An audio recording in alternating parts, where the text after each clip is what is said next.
Hello everyone and welcome to Spice Squadron episode 9. Yes, 9. The number before 10? Correct. This week, we're talking all things angry, all things red, all things aggression. You've noticed James and I are in the same outfit this week. It was totally planned. We're super coordinated and prepared. One of us has to change. Anyway, we're going to dive into it because we got a surprising amount of reveals. Like, we got a lot of reveals last week. Yeah, because of the IGN drop. Surprise IGN drop. This is Can't wait for naughty the card IGN. another card to drop tonight, right? Oh, please. You'll see it flying around at some point in the video. But we got, genuinely, we got a surprising amount of cards, which is not a bad thing, and a lot of them are very cool. And they did say there was another live stream, obviously the aggression aspect review, but and they did say that they were ramping up the number of cards they were revealing. Yeah, I did see so that. they're revealing more and more each time because we're kind of awesome. Getting into the point where you can be like, actually, it's coming out soon. Because I think in the Hero 1 and the Hero and Villain 1 we saw 2 cards, and then the Vigilance we saw 3, Command we saw 4, Aggression we've seen 4, and then obviously we've got the Cunning coming next month at some point. That's really exciting, can't wait to see that. But let's dive into it. Speaking of Cunning, we've got a couple of cards to cover off that are Cunning, but the first one is actually Aggression. It's the base. The big TT Tarkin Town. Tarkin Town. It's where Tarkin lives canonically. It is not. It is not. It is definitely squalor. not. This was our weekly, our weekly aggression reveal. Like they're doing those 4 cards. You guys know what it is. You go vote on them. For it. This was this one. Surprisingly, I had a base 3 times in a row. Yeah, I really thought units had it this time, but no, base takes it again. Bases came out of nowhere. Yeah, this is a 25 health base like all the other ones that have been revealed in these sort of things with an ability on it. Its epic action is deal 3 damage to a damaged non-leader unit. This is an interesting base and probably the first one that I'm not super jazzed about. I think it's going to be a little bit surprising and can definitely be used in certain matchups. Yeah, I agree. I like what a lot of people have been saying in that it's just a omnipresent threat until you use it. Yeah, like kind of that thing. unit has 1 damage, I could kill it. Your Vader has this much damage on it. You could, if you swing into me, I'm going to kill it. I think one thing that I view the differences as the ambush base is so good because it's up to 6. There's a lot of units you want to ambush in. Every card that we get revealed, it could be another target for that. The blue base is great because putting a shield on something's pretty solid. I mean, we're getting a lot more shield removal, especially from this stream, apparently. But, it's always not that bad. The one thing that the caveat to me is that damaged unit part. Yeah. And a lot of decks currently do have to jump through hoops to do that. We've got the 2/3 Sabine unit. I think the best use of this deck is Vader. Even then, you're like, oh, if Vader has damage on it, well, it's also non-leader. Yeah. So it just right. has a lot of caveats to it, and it's just like, I'd rather it be 2 damage. That's a lot more generic than 3 damage with all these kind of roadblocks I actually don't think a once per game 3 damage to any non-leader unit would have been that strong. I think it would have been good, because remember, if you hit a unit with a shield... I think it's one of those things, though, where what they're trying to do, essentially, is stop it being used turn 1, right? It's not going to be used as I drop down a first-order stormtrooper, I kill it with my base, and then I play my thing, and I have immediate board control. Yes. Right? That's what I think what they were trying to avoid with it. But on the other hand, it does then kind of become a thing of well, if that's not what I'm using it for, and you're still going to be getting that immediate value, what is the value that I can kind of get from this? It could also just be future-proofing. We'll probably talk about it after we talk about these next 2 reveals, but we'd actually did get a roadmap for those at Spiel for the next couple of years. So we'll touch on that very briefly because there's not too much to go through, and then we'll continue with the aggression spoilers. But I think it's worth just maybe mentioning that because they're a lot more ahead in this game than we thought, which is really, really good to see. I know, yeah, absolutely. We just kind of saw the kind of PowerPoints slides that they put up. but a lot of them are really encouraging. Yeah. So we'll go over those in a second, but we've got 2 other cards to talk about first. These are cunning. First one, Smuggler's Compartment.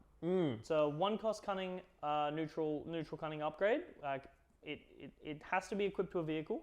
+1/+1 on that vehicle, and the vehicle gains on attack, ready a resource. Yeah, very interesting. Kind of like a pseudo boba in an upgrade kind of thing. Yeah.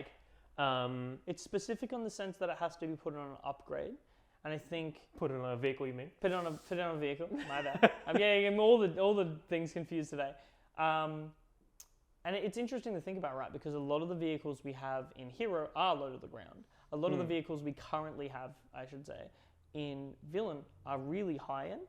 Like Relentless, even Fett's Fire Spray is a 5 cost, comparatively to the next card we're going to talk about. I think in general, one of the big things is like, this seems like it's probably going to happen where it's going to be something like you're playing a yellow-blue deck. Turn 1, you're playing out Bark. Arc 170. Arc 170. Turn 2, you slapping that on it, swinging, untapping the one that you paid to pay it, and then you pay 3 for an Ezra. Like, that's kind of which is pretty good. Yeah, like that's kind of what it's kind of designed for, and that and you've kind of seen in a lot of the games that you probably watch, whether it's here or somewhere else, in the many people who are doing those gameplay videos, those kind of low to the ground space units can stick around for a while. Yeah, especially if they've got things like shields. Like we were discussing before this episode, I think this card works really well in Blue Yellow Luke, because you can one thing with Luke is you always want to play low to the ground, right? Because you always want to get your shields. Well, this upgrade, if you put it on if you're able to play a Bark and then, or something like that, get a shield on it, and then put this upgrade on it, really interestingly enough, if this card sticks around, you've always got a resource to use Luke's ability. You can tap out, you can play your Kanan on curve 4 and give him a shield instead of waiting till turn 5. You can play your Dodonna on curve 4 and give it a shield. Like, it's pretty interesting, and you're getting in there for some damage too. It adds good trade potential, especially gives +1/+1, so you can always use this to swing into another unit. But I think it works good in a deck like Luke, or a slower deck with early game space units or early game low to the ground vehicles, where it can better utilize that resource, especially with the Luke leader having such a good payoff towards that resource. Yeah, absolutely. And I think one of the things that is going to trip people up a little bit is because a lot of the time when people say vehicle, you go, cool, so space only, this means. No. That's not true. You put it on your snow speeder. Yeah, it's putting on like a snow speeder or something like that. Can have some really cool effects there. Putting in, like, even if you want to put on like an ATST that you're buffing up, say you're playing a yellow-green Tarkin, for instance. Yeah, that'd be really good. And you're like trying to buff up that ATST, so you slap a smuggling compartment on it as well. Also, I can assume that we're gonna get more of those ground units, especially with snow speeder being there. Things like land speeder, scouter bikes. Like we know the scouter bikes on Endor that the stormtroopers use. You've got the lands. But I'd be very surprised if those weren't shown in. One of the first things we see is Luke Skywalker and Obi-Wan Kenobi like hopping in the land speeder heading to Mos Eisley. Like we will see more of those, especially as to come. Like in sets to come. Probably when we hit the Republic set, we're going to see a bunch of like land-based vehicles. I wouldn't be surprised if we saw at least the speeder bikes and maybe a land speeder this set. Oh yeah, I reckon we'll see those this set. But I mean, like, we look at Twilight Republic. You got your tanks. You got the little frog walkers and things like that. Yeah, you got whatever the hell Maul was riding on. Whatever Maul was riding on, that little weird speeder. You got Grievous's wheel. Oh, Grievous's wheel. Little hamster wheel. Hamster Grievous. This will make a fun addition to my collection. It's so he could get his energy out. But I think that kind of sums up that card really good. I don't think you should discount this. I think if we get a leader that synergizes with upgrades really well, or even just a low to the ground, easy early attacking card, like I wouldn't be surprised if like land speeders speeder bikes like a comes in ready kind of card. Speaking of comes in ready, the next card is it's our first legendary cunning card, I believe. Legendary hero cunning card. That's it. We've got Boba Fett. It's the Millennium Falcon. Yeah. Piece of junk is its subtitle. Piece of junk.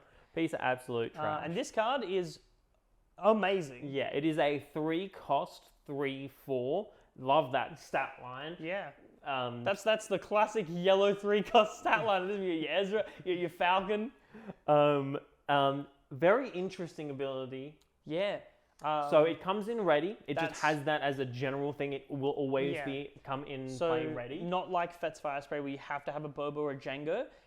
It's always ready. Yeah. I could be running this in Luke. I could be running this in Leia. I could be running this in any hero deck that I'm running yellow in. Comes in ready. Yep.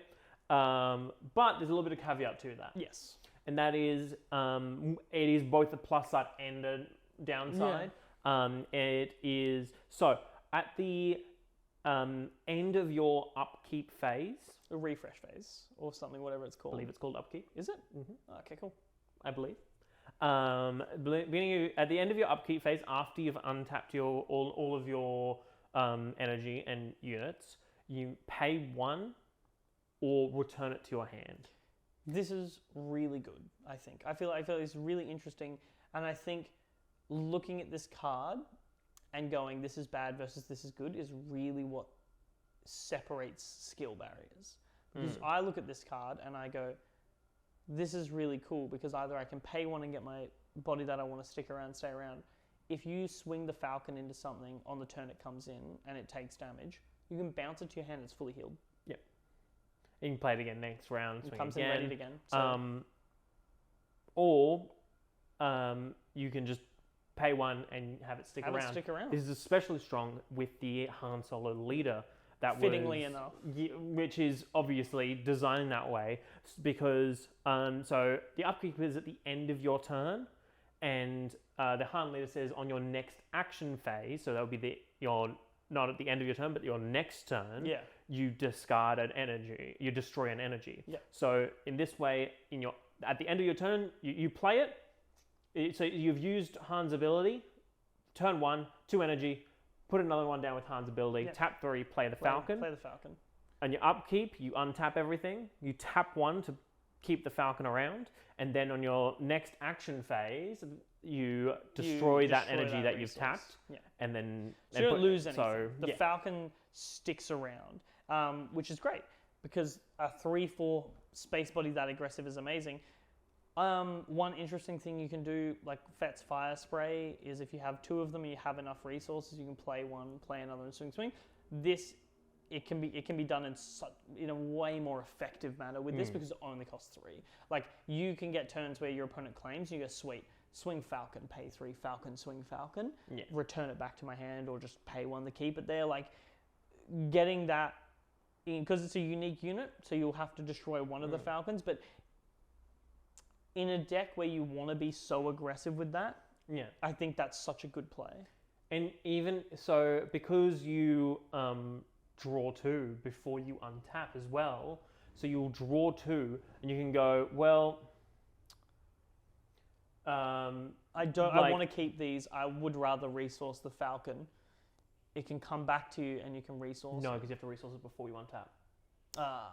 So you can't True. resource the Falcon. But it gives you the opportunity to draw 2, and kind of look at what you've got coming, and make a decision based on that. Yeah, you can decide after you've seen the cards and know what you've resourced and know what you have for the turn, and then decide whether you want to. Yeah, Falcon all in all is great. Having cards that come in ready is powerful, and seeing it on such a strong body that can come in really early is going to be really cool. I'm excited to see what kind of decks we're playing this week. I'm playing Red Yellow Han.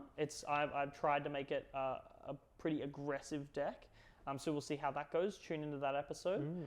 But that's all the spoilers there before we get into aggression. We'll quickly touch on that spiel that they went on.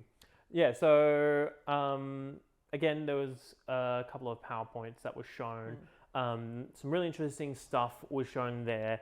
Obviously, they talked about how they want this game to be evergreen and make sure that kind of it sticks around for a really long time. Which is good. That's great. Always great to hear.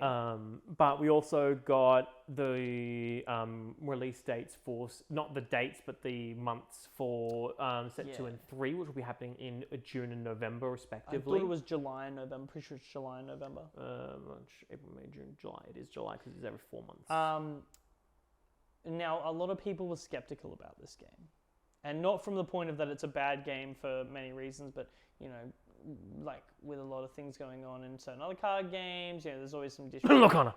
Yeah, look, Connor. There's always some, distribution errors and things like that. And in the past, like when we stopped playing Destiny, admittedly, there was some, like Australia didn't get product for a while and things like that. There's always some errors that can pop up and people are nervous. And that's fair enough and that's warranted. And like I'll call out Fantasy Flight Games when I think they made mistakes in the past. One thing I think that they've done with this game, and this really helps solidify it, is this is really good to see. They let us know when we're getting set releases. It's 3 per year. That's never going to change. It's always going to be the same times. You've always got something to look forward to. I think they put the right amount of time between them so that for 2 months the meta is really exciting and fresh while people test, and for 2 months we have an established meta where we get to start testing things, and in that 2 months where we have that established meta we'll be getting new cards to test with and everything. So it's a constant flow of being really excited about the game and getting new cards without it feeling too quick. Like I know a lot of card games, like I think like Magic and stuff release like nearly 6 sets a year or something like that, and a lot. It's quite common to have 3 months. 3 months a year. But this is like kind of adds you can get product fatigue pretty hard, but I think they've really nailed it with this. And they're also they mentioned as well that they have set 7 pretty much done, and that they're working on concepts for set 9. Yeah, so that's like 5 years ahead. So set 9 will be 3 years. 3 years. But they have a 5-year plan for the game, essentially. We've also got shown. More will get shown on that, not next week, but the week after, in their the competitive play. Yes. But we got a few things about that and how that's going to work. Yeah, with like national events and store champs and things galactic like that. championships and regional very exciting stuff, which sector championships, I believe they're called, which they'll be delving more into in the competitive stream, so we'll get more about that, probably more about prizing, things like that too. But honestly, really exciting stuff. It seems like the team, after a few, like, I know there are a few projects there where, they didn't do as well as they could have. COVID played a big part in a lot of projects where they started coming out and really just the pandemic hit and it was tough for brutal. But now I think the team seems to be really excited. Every stream we get, they just like we've said it before, I'll say it again, they reinforce that this game's here to stay. Yeah. And it's so good to finally see something like this come out of a card game, because I know a lot of card games, they talk big, but I think it's really down to earth for them to show off something like this and be like, hey guys, this is really what we're going in at ground level. We know that in the past it's been a bit shaky, but we promise you that I think just time. the amount of information we're getting this far out from launch, it's really easy to be like, here's a couple of cards, radio silence for a month. Here's another couple of cards, I guess, and maybe talk about something, and radio silence for a couple of months. Whereas we're seeing not every week, but every kind of other week, we're getting a stream, we're getting cards throughout every single week. I think one of the funniest things to happen was when the community post, the Tarkin Town was late by like maybe 10 minutes. And the Discord was hilarious because we were talking with some of the devs and we were just being like, you can't go back to work until you post it. You have to, yeah. Like, where's my Tarkin Town, man? Yeah, it was, and the devs were kind of interacting with us, being like, like they posted the Millennium Falcon and we're like, can we go home now? And we're like, no, you haven't posted the community spoiler. We need the Tarkin Town. Kind of a really kind of, it wasn't people actually getting mad that it was a few minutes late. It was just us having fun with the devs and messing around, which was very funny. It's really fun to be able to interact with them too, and they're all great. Like the whole team are just like real good. They're fun to interact with. They really like to be a part of the community. There's already some memes going around. So why would you mention that? Why would you mention it? I didn't know people were calling him daddy. But now you mentioned it, and now he is. So. You're gonna watch the aggression stream and see the dev Danny Schaefer. He's awesome. I love Speaking of the aggression stream, we Yeah, got that's a right. bunch of spoilers from it. 4 spoilers from this stream, which is quite a lot. And they also gave the official images for the Fallen Lightsaber that we'd already seen the art and kind of like taken ourselves, but they did show the full like official reveal art for it. Card's still good, turns out. In HD now. Still good. But yeah, so the first card that we're going to be talking about in this Is the best card they showed. It's Wampa. is Wampa. Wampa. So Wampa is a aggression neutral unit. Yeah. He's He has no loyalties, has no no sides. loyalty. He'll fight for the dark side and the light side as long as he gets food, I guess. As long as Something. he eats Luke. As long as he eats Luke. Yeah, that's the bargaining chip. If I get to eat Luke, and you're like, okay, all right, you can go on my deck. He is a 4/5 unit with overwhelm. Overwhelm. 4 cost, 4/5 aggression neutral with overwhelm. Firstly, pretty interesting that we're getting like creatures, just like there. I mean, I'm keen for the Rancor. I'm also keen for the Rancor. I wonder if we'll see the trash compactor monster. Oh, That'd be neat. But it's cool because it means that we can see like a bunch of cool stuff in the future, like maybe a Zelo Beast from Clone Wars, things like that. Gundarks would be really sweet. I know a lot of people love Gundarks because they've been present for a while in the lore and they're just really sweet. Honestly, I just like having getting the Wampa. It binds all things and play out the scene for myself. I like giving Vader's lightsaber to the Wampa. I like giving Entrenched to the Wampa. True, he's in trench warfare. He's got no time to fight. But I think, all in all, it's a pretty good card. On curve, it's a 4 cost. It's a 4/5. It's well statted, and it's got Overwhelm. It's another unit we've seen with Overwhelm.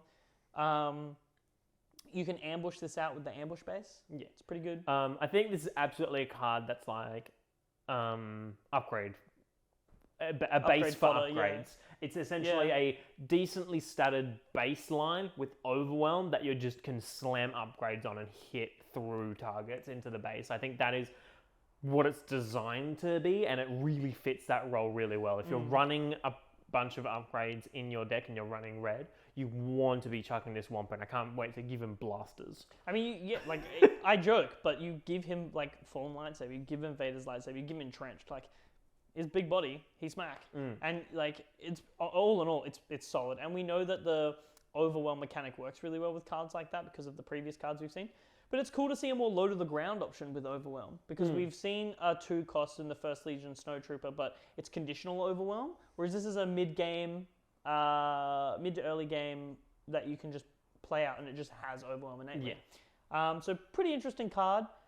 They did mention that aggression's going to have a lot of those keywords, but we'll touch more on that later. Now I want to move into a card that I'm really, really excited about. I think a lot of people are really excited about. It's Fighters for Freedom. Yeah. Another gang.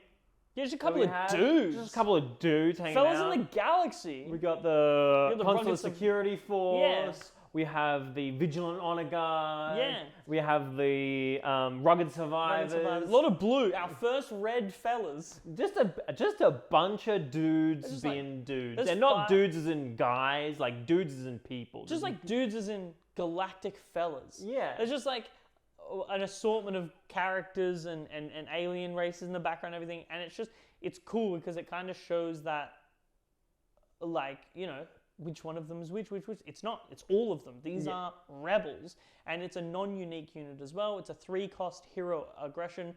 It's got that classic 3 cost body of 3/4. It has one of my favorite keywords, Saboteur, which in my opinion, this card was good enough. You guys didn't need to give it Saboteur. Screw you, Shields. Has one of the best game texts I've ever seen. When you play another aggression card, deal 1 damage to any base. Yeah, and I think this is one of those things that can get overlooked really quickly in, like, it's not like, bang, huge thing, oh my god, I can't believe that ability exists.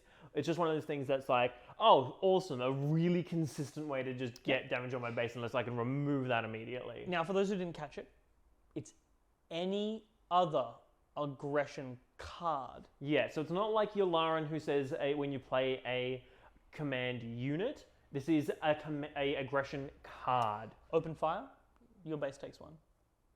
A Sabine, your base takes 1. Mace Windu, your base takes 1. Wampa, your base takes 1. Yep. Force Stroke, your base takes 1. Yeah. Well, I mean, if you're running Force Stroke in your hero deck, You might. you never know. Got some hero units. Yeah. 3 cost. You're Not bad. you're my only hope in a Force Stroke. I mean, I would, and you know I would. You would. You're evil.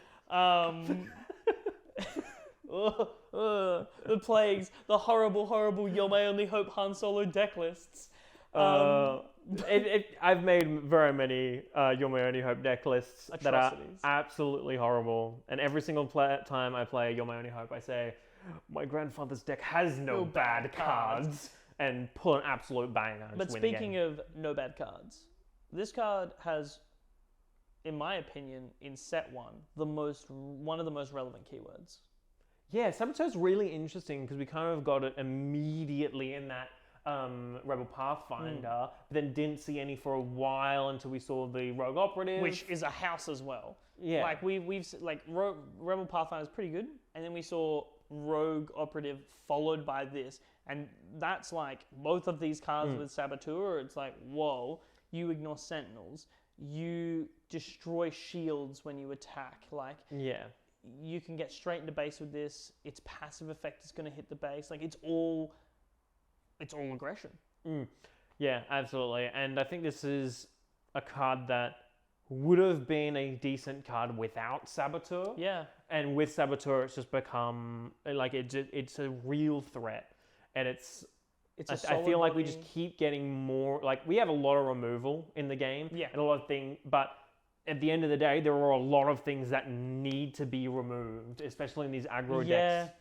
And this is definitely one of the, like, genuinely and sincerely, if you see someone play this card down, remove it. Yeah. It's like, if you this, Ezra, Rogue Operative, like, they're all absolute houses in like the Rogue current. Operative is something that you can be like, okay, maybe I'll wait until I can swing into it because then it's only got 2 attack. But definitely Ezra or this are both things that you really need to save those open fires for. They snowball too quickly. Ezra's play extension, and this is chip damage to the point where you're sitting there and you're like, okay, this, and then suddenly you're on 10 health and you're wondering, how did this happen? And it's because you've just played, like, if you go and get 2 of these out on the field because they're not unique, 2 damage every time you play an aggression. You get all 3 out somehow, 3 damage. Your open fire is 4 damage through to a base. And I think this card, I'll say it again, has probably one of the most relevant traits in this set, and that's Rebel. Yep, it can go in layer. If you're playing a red, green layer deck, this is right in there in cards that you just want turn 2. When we first started playing this game, I think I'm pretty sure the deck I said, like most of you know, I love Leia. I think she's my favorite leader. And I'm pretty sure the deck I said was going to be good, or one that I'm excited to build, was red-green Leia, because I wanted an aggressive deck. And I think this is going to give it to me. I don't mind building a red-green Leia deck that includes a few green cards, mainly red cards, and just slamming this, because if I can tap Leia to swing with, you know, this and a Sabine, and like all the while I'm going wide, and every time I go wide, I'm dealing damage to your base. Like, that's insane. Yeah, it's gonna be really cool. I think it'd be really good to see. But that's one of the really cool cards for that one. Now we've got another really interesting neutral aggression unit. It's a space unit this time. Do you remember the name? It is Disabling Fangfighter.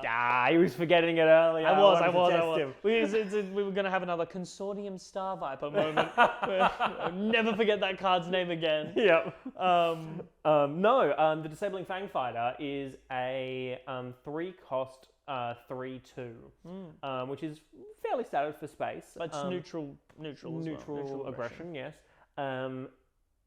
The really interesting is the ability, and they were talking about how this is going to be a fairly common thing in aggression. Yeah. In kind of way that aggression is, get rid of it, I don't want it there. It's really surprising to actually see this specifically in aggression. I'm not mad, I think it's awesome. It's just, I kind of didn't think red would be the color to have this, but when they explained it, I was like, okay, Yeah, that makes sense. Absolutely. They explained it as kind of a red is a I do stuff immediately. I do it right now. Like I need to do it now. I get rid of now. things. Things are gone. Which makes sense. Like they said it's the most direct color. Yes. And this one is destroy and upgrade when played. That's really cool. I think that like so far, as we said last week, on putting a fallen lightsaber in Vader's saber on Vader and just having him be this unstoppable monster. Yeah. Suddenly being able to remove these upgrades from him makes it a lot nicer to play against. Yeah, it really makes that interesting, which you might see later on, because I will be playing mono red Vader, and I do have disabling Fang Fighter. So you might be able to see that later on. But yeah, this card is definitely. I saw someone say it during the live stream when it was happening, and I absolutely agree. This is a sideboard card. Yep, through and through. Yep. This is a huge sideboard card. Obviously, if they come for, if they end up going with the sideboard option in best of threes when we get there, we'll probably learn more about that during that competitive.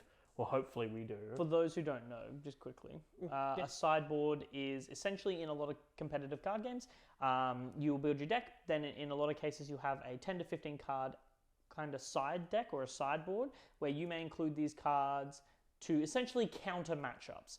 So not cards that are worth putting in the main deck just to solely beat a certain deck, but cards that if you go best of three, you play your deck with no sideboards. In the second game, you are able to take cards out and put cards in so that you're not playing with cards essentially that don't mesh well. So you would take, let's say my Waylays didn't work good this game because it's an upgrade. Like it's harder to remove these cards, so I'm going to put in Disabling Fang Fighter instead to get rid of certain things to be able to better counter it. It's essentially 15 cards that you use to counter your worst matchups. That's what a sideboard is. Yeah, and it's one of those cases where maybe you're running two Fang Fighters because they're just good cards and generally upgrades are around. Keep the third one in the sideboard. The third one's in the sideboard. You come against a upgrade heavy deck, and you say, awesome, I'm just going to bring this third one in to make it a little bit easier to be able to deal with. Be like, take out this card because it didn't do very well, so I'll put this card in to help me beat it. Cool thing about this card as well, it's our second Mandalorian unit. It's actually a Mandalorian card. So for those who are excited about that keyword, because I'm sure we'll probably see, maybe not this set, hopefully this set, but we'll probably see like a Mandalorian title deck in the future. Theorized that Shadows of the Galaxy is going to maybe include have more Mandalorians. Obviously, only theories only. We won't know until July next year for sure. But it'd be cool. I mean, like in the future, I'm sure we'll probably see Death Watch, or the Armor Smith from the Mandalorian TV show. So that's cool stuff. That's stuff we could definitely see. But all in all, this card I think is pretty solid. And destroying upgrades leads into our next card, and probably one of the most exciting cards shown. Definitely one of the most exciting. Probably some of the best art that I've seen. And I love that Han Solo art. I would say it's his icon on the Discord. It's awesome. We love the audacious smuggler because he certainly looks audacious. But this looks aggressive. Oh my gosh. This is Kylo Ren doing his Kylo Ren thing. Yeah, being angry. Being an angry boy. I like Kylo Ren. I think out of the sequels is like my favorite character. I think he's really cool. I like Adam Driver. This is my favorite art in the game. Yeah, it is so pretty, especially the hyperspace, because they were like, sure, we know, you guys know what hyperspace are. Show them the hyperspace, and it looks gorgeous. Gotta give us the bling cards. And it's obviously part of the set with Vigilance and Command that we've seen so far. Cycle. This shows off what aggression is in a way that we were saying it before. It's doing direct things, and this just does direct things. Yep. It has, as with all of the other cards, it is a 4-cost dual aggression event that has 4 options. You can choose 2 of them. The first one, very simple, draw a card. Love that. We love that. It replaces itself. Yeah, it's very. I think aggression decks are decks that want to be playing lots of small bodies, especially if you're playing like that IG-88. But even in like Sabine or something, you want to play a lot of those smaller bodies, and that you want to retain the tempo because unlike aggression in a lot of other games, and we're going to cover off more of the differential between Star Wars Unlimited's variant of aggression versus aggro in other card games, but you'll be using a lot of resources, a lot of cards from hand, a lot of this, that, and the other. So it's good to see that red is a direct, you play things and you refill your hand, you keep that tempo going. Yeah. It's all gas all the time and you're doing it right now. Yeah, absolutely.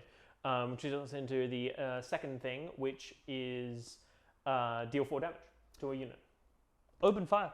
We Yeah. know open fire is good, so why not just put it on here? Actually, with I believe another that's the fourth one because it goes 1, 2, 3, 4, right? It does. It is the fourth one. It is the fourth one. The second one is destroy 2 upgrades. So Sweet. in the similar vein of the Fang Fighter. The Fang Fighter. Put your Star Vipers and your Fang Fighters. The Viper and Fang.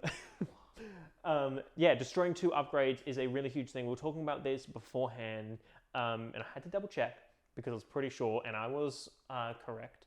I didn't know so this. far that we know so far. The experience and shields are both upgrades. They are token upgrades. They are on the cards that they are That is their type. their official thing. They are token upgrades, which means that aggression can get rid of experience counters and can get rid of shields. Yeah, so can the Fang Fighter. It can get rid of those shields. I'm sure a lot of you, I've seen a couple of people, especially newer players, just be like, how to get round shield? Yeah. Because shields seem strong. Like when we first started playing, we were like, man, if you're not like playing Vader, you're gonna have a hard time. We have a lot more now that gets around it, but this is awesome because this gets rid of your shields. More importantly, this gets rid of experience counters.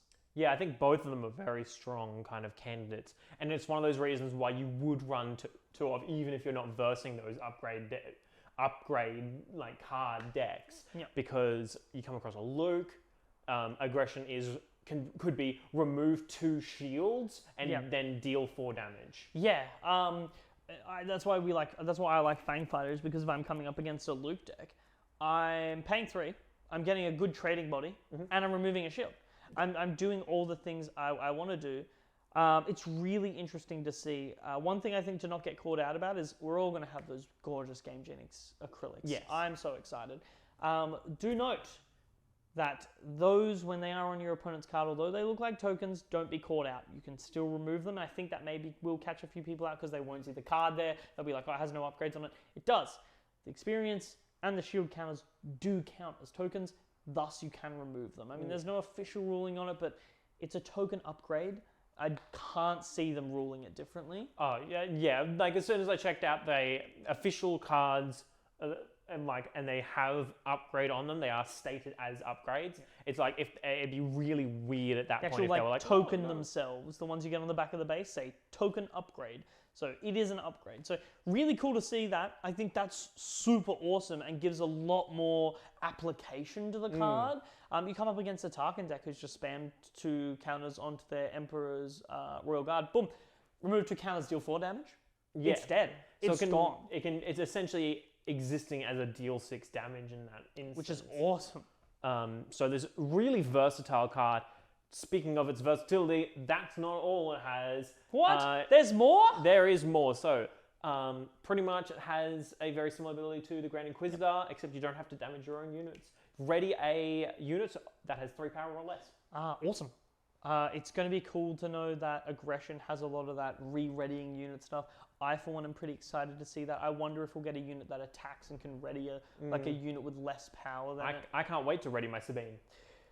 Yeah, no, readying Sabine with it, readying, your freedom, Fighters for Freedom. Yeah, Fighters of Freedom. Readying, you've got a lot of ready targets. Your Death Star Stormtroopers, you could swing with your 2/3 First Legion Snowtrooper, get the overwhelm trigger, untap it, swing it again. And there is, I think this is one of the first ones where I maybe wouldn't mind playing it for 6, because in those situations where have a lot of, maybe I'm playing a red-yellow deck and I'm readying Ezra things like that. Like I think abilities like this work incredibly well with raid, because raid gives them that buff only for that combat. So I swing my rogue operative, right? So 4 power, I ready it because it's a back to 2. I swing it. In total, I've done 8 damage. That's like I think raid with this card works incredibly well. I mean, we know grit works really well with the mechanic because of the Grand Inquisitor and like all the shenanigans he can do with grit.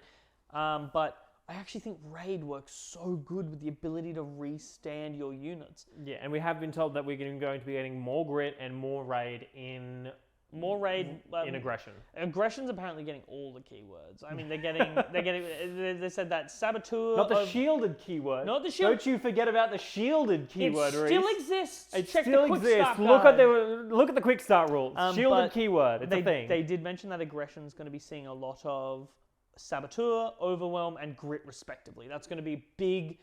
Like, that's going to be what aggression is going to have a lot of in terms of keywords. And I, for one, love saboteur. I think it's in my opinion, it's my favorite. I love getting rid of shields easy. I love being able to dodge sentinels. I really enjoy getting in there. Like, I love playing my aggro deck. So I think having a card that just says, don't worry about that sentinel. We're going to get in there. Like, that's really interesting and really fun to me. But I think this aggression card is just really...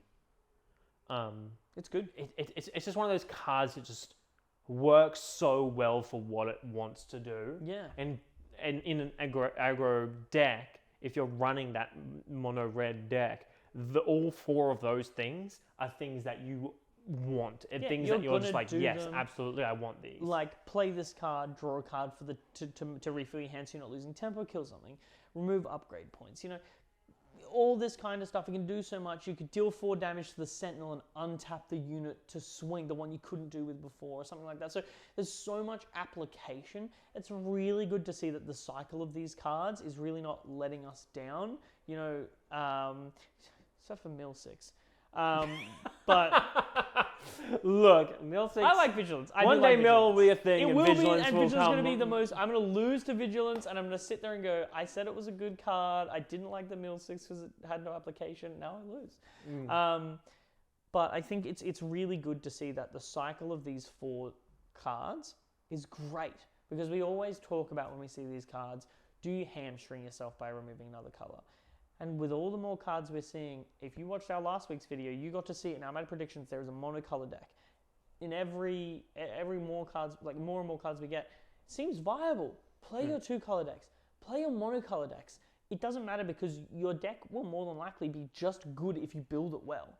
Yeah, absolutely. I think I'm very excited to see Cunning. I think all of these are really good additions to the game. I think there is a possibility that we get another dual aspect for each color, not legendary, like probably rare or something that are coming through. I wouldn't be surprised at that. There's a bit of weirdness in the spreadsheet, in the numbering, because both the last there's a disturbance in the spreadsheet. It's a little bit strange. It could go any way. We don't really know. Like, obviously we love spreadsheeting, but it's just we don't know what's going to happen. They could just throw curveballs at us. But there is kind of I'm not going to say a slot for it, but there's definitely a chance, and people are pretty certain. There are some people definitely advocating for it and think that would be crazy if there wasn't. But like, I personally think it's good. I think giving options to people who want to play their monocolor decks is a good thing to do. I wouldn't be surprised if maybe we get 2 cycles this set of the dual aspects, and then every other set after it we see 1 cycle of dual aspect cards, just to buff up those dual aspect decks, because man, they don't need it, but you know, it's always good to have that. It's good incentivizing. It's good to keep things competitive. Let someone play their mono red Vader deck. Just gameplay video this week. Let people play their mono yellow Han Solo War. If you're hearing this FFG, please let it be Cassian Andor. for the other yellow leader. It's already decided. I can't change it now, but I hope it's Cassian. Yeah, I think the general consensus is it's either Cassian or Lando, I believe, is the other one that people are kind of going with. But I think Cassian is a little bit more likely with the Krennic. Yeah. And I think Jin is probably the other red. That would putting be out sweet. putting predictions out there. I think Jin and Cassian are that's an official Spice Squadron guarantee. It's going to be Jin Erso and Cassian Andor. I called up FFG myself. Xander talked to me. He said, but at least those are our hopes. I mean, we've seen the artwork for Cassian. We've seen the artwork for Jin on the side of the box. My personal theory around leaders is that we're going to get 2 Rogue One, 2 Rebels, and 4 OG Trilogy in either camp. Maybe not villain anymore because we saw IG-88, so he's maybe just chilling because there was really only one villain in Rogue One, which was Krennic. And then, of course, IG-88, the man who commissioned the Death Star in lore, he said, "Build me Death Star," and then they did. It's not true. Please do your reading. But overall, it's interesting to see stuff like this and getting those dual aspects. And moving a little bit more into what they were talking about with aggression, it's all about that direct action. It's all about drawing cards now. It's all about dealing damage now. It's like if you're playing an aggression card, it will have that immediate payoff for the people who want it to have one. Yeah, absolutely. Like if you're playing an aggression card, chances are you'll be able to ready it and attack if it's a unit. Chances are it may even come in readied. Who knows? But yeah, they've said there's definitely there's going to be things that ready units. There's going to be things that attack buff units. It's going to be a big old smack fest of just yeah. I love that. Speaking of smack fests, yes, aggression versus aggro. Yeah, I think it's really easy to... Don't be fooled by the name. Yeah, I think it's really easy to assume one is the other. I think they did a really good job of kind of throwing it out there during the aggression stream, if you've seen that. And that is them talking about how aggression, the aspect, can be a control color. So I think putting that kind of green and or even blue and red together can create a very kind of control in a way where I'm just going to remove everything you play down more than just stop you. You've got removal in terms of like upgrades, shields, experience, and you've got damage that's getting doled out, and all the while you could have cards like Fighters for Freedom that are just dealing damage while you control your opponent out. You don't have to win via swinging because you can just chip them down. So which is not that's not aggression. That's not an aggressive playstyle. It's not an aggro deck, as aggro decks are kind of. For those who are a bit confused, because essentially we're probably saying the same thing, but aggression, we're referring to the aspect in Star Wars Unlimited, whereas in a lot of other card games, Magic, for instance, red is an aggressive color, but it's aggressive in the sense where it's play something, swing, play something, swing, play something, swing, really low to the ground, really and the decks colloquially are termed aggro, which does mean aggressive, but in this sense, we're talking about two different sides of the coins, where one's a name of an aspect, and this is the play style of one. And it doesn't match up in this game a lot of the time because you do have a lot of units that come in rested, that come in exhausted. Yeah, but it is also a case where a lot of, if you build an aggro deck, aggression is somewhere you will definitely look to start to build that. Exactly. Which is great to see. I'm playing yellow, red, Han aggro, so we'll see how that goes. But I think it's good because a lot of the time, yes, you can build control decks using red. But a lot of the time when you play an aggro deck in another card game, it's just the same thing as drop, swing, drop, swing, drop, swing. Whereas in this game, you can pivot pretty hard either way, which I like. I really like that. I think giving all these colors their own identities, which is great to see on those cycle of cards. It really speaks to this is what I want, this is what you're going to do. Whereas to me, half of that card is aggressive in smack and half of that card is aggressive in control, where damage and removal of upgrades is your control pieces, whereas drawing cards and untapping is all of that, you want to just be aggressive and as quick as possible because you're drawing those cards to play more stuff and untapping your stuff to swing more, all that kind of stuff. It really is good to see that we can break these colors into multiple different facets, rather than just being like, oh yeah, this is my red deck wins. Like, it's just fast, it'll beat you by turn 3 or it loses. Yeah, absolutely. And I'd love to see more kind of cards that can get more bodies on the field. For instance, maybe like a 3 or a 4 cost that also then plays a 1 cost from your hand. Something that can just get bodies on the field quickly. I think it'd be sweet to see something that's like, when it attacks, you can ready a power 2 or 1 unit or something like that. So you can just keep, really getting these awesome combos off and like getting these good attacks off and things like that. So I mean, my wish list for aggression right now is Rebels, as many as I can get, and Inquisitors. I still really want to see some low-cost Inquisitors, because I think there's a lot of cool characters we could see, and I think that I really like the Grand Inquisitor Leader. Oh yeah, I think Grand Inquisitor Leader is definitely one of the shining examples in aggro of, as we said last week, of a really interesting leader that can have a really thought out turn, and that isn't just kind of like I play this readied card and swing with it. It's like it can, when you use the ability, what you use it on. There's all kind of these. Yeah, it's not linear. The Grand Inquisitor has a lot of planning to do. Like, you need to be thinking about what cards you're going to play, how they're going to damage it, how your opponents could potentially interact with that card, whether or not it's better to play that unit after your opponent's claimed. All of this kind of stuff to think about with that deck. And I think putting in some really cool low-to-the-ground Inquisitors with some really unique effects would really go a long way to making that deck awesome. Also, man, I just really want to equip... The earlier I can put Fallen Lightsaber on something, the better. I'm super keen to see what Seventh Sister. I hope Seventh Sister comes out. I would love that so much. You could do Seventh Sister and Sixth Brother. Just put them in the set. They're Rebels villains. They complement the Grand Inquisitor. I think it would work really well. Yeah, they're the 2 Inquisitors we see following his death. So, but all in all, I think it's really cool to see what's to come.